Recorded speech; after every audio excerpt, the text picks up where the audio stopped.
Hello, English learners. Welcome back to English Pod. My name is Marco. And I'm Erica. And today we have a fun and scary dialogue.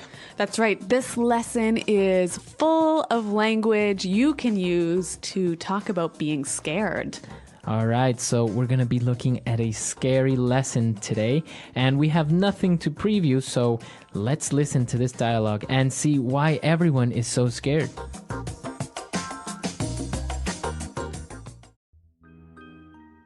Eddie, why are we at this scary-looking mansion? It's like ultra spooky. I told you already, Shabby. The owner of the house says there's a ghost haunting his house, so we have to go in and investigate.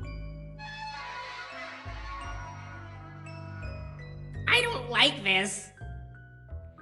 Come on, guys, stop being such cowards. It's a mystery and an adventure. This place gives me the creeps. Seriously, guys, let's get out of here. I'm getting goosebumps just being here.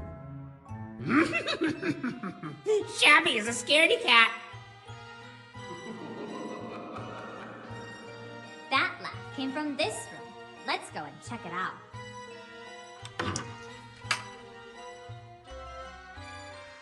Look, a ghost! Run!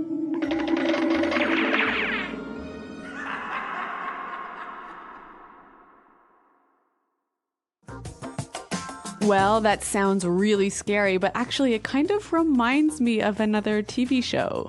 Very similar to another TV show, but it's different.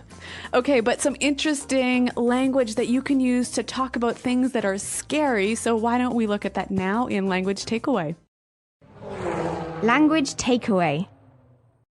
So let's start with the very first line of our dialogue. Shabby described the mansion to be ultra spooky. It's ultra spooky. Spooky. So, okay, we've got two interesting words here, ultra and spooky. Now, spooky is scary, right? It's a little bit scary. It maybe makes you feel a little bit uncomfortable, or maybe it makes you feel a little bit scared. Okay, so not very scared. Not super scared. But ultra spooky. So ultra is another way of saying super or very or really spooky. So if it's ultra spooky, then it's very scary. Okay. All right. So our next word, they said that in the house there is a ghost haunting the house. Okay, there is a ghost haunting his house. Okay, so the verb to haunt. Okay, to hunt. So the ghost is coming to the house frequently and not letting them live in peace. When a ghost haunts something, it visits it often and scares it. Exactly. Now, they were all afraid and they didn't want to go in, and so Wilma called everyone cowards. Stop being such cowards. Cowards. So a coward. A coward is a person that's not brave. A person who's scared of everything. Exactly. So they were being cowards. They were afraid. So that's why they didn't want to go in. Well, speaking of being afraid, Shabby said, I'm getting goosebumps. Goosebumps. To get goosebumps. All right, to get goosebumps. Now, goosebumps, it may sound a little bit strange, but it's very easy when you're scared or maybe you're cold. The skin on your arms or on your back, it gets a little bit bumpy. So your skin looks like chicken skin. Exactly, chicken skin. And that's actually how we call it in Spanish, chicken skin. But this is goosebumps, so I guess it's kind of similar. A goose? Yeah, same idea. Goosebumps. All right, and finally, Scruffy said, Shabby is a scaredy cat. A scaredy cat. A scaredy cat. You're a scaredy cat. Well, a scaredy cat is not really a cat, right? No. It's a person who is afraid of everything. Okay. Similar to a coward. But more informal. Much more informal. So somebody is a scaredy cat. And I think even a little bit more juvenile. As So adults, children use it. yeah, as adults, you wouldn't say he's a scaredy cat. All right, great. So some interesting, scary language. I think we need to hear it one more time, slowed down in the dialogue. Eddie, why are we at this scary-looking mansion? It's like ultra spooky. I told you already, Shabby. The owner of the house says there's a ghost haunting his house, so we have to go in and investigate. I don't like this. Come on, guys, stop being such cowards. It's a mystery and an adventure.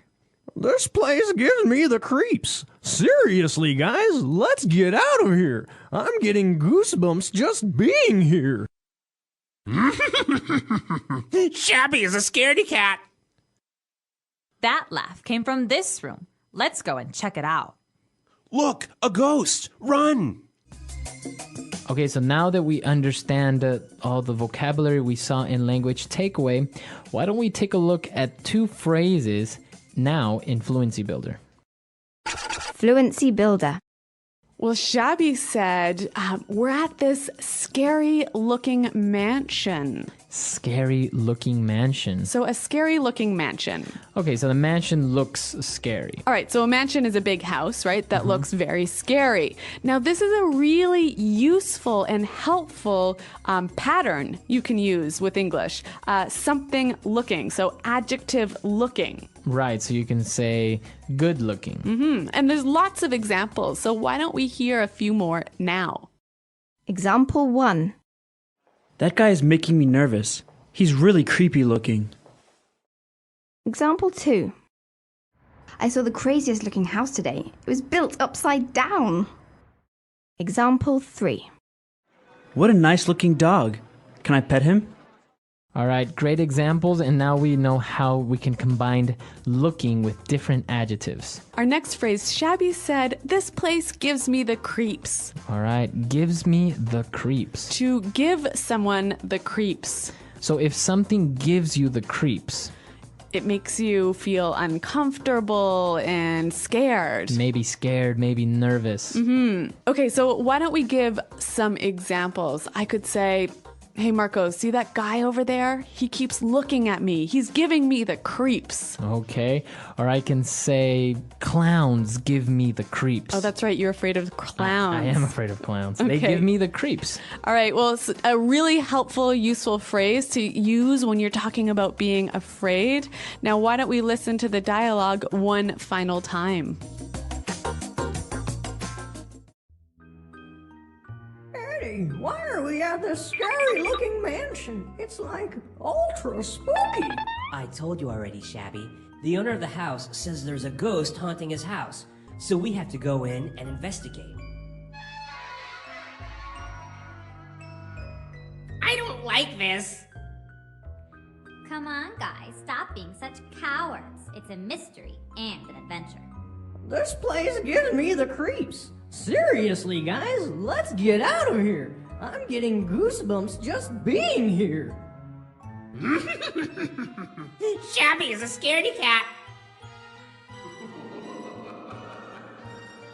That laugh came from this room. Let's go and check it out.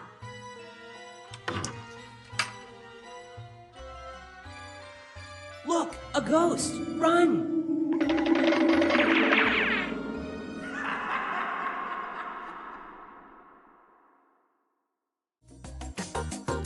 Okay, so an interesting dialogue about ghosts and haunted houses. So what do you think, Erica? Do you believe in ghosts? Have you ever seen a ghost? No, I totally do not believe in ghosts, but I understand that you disagree with me.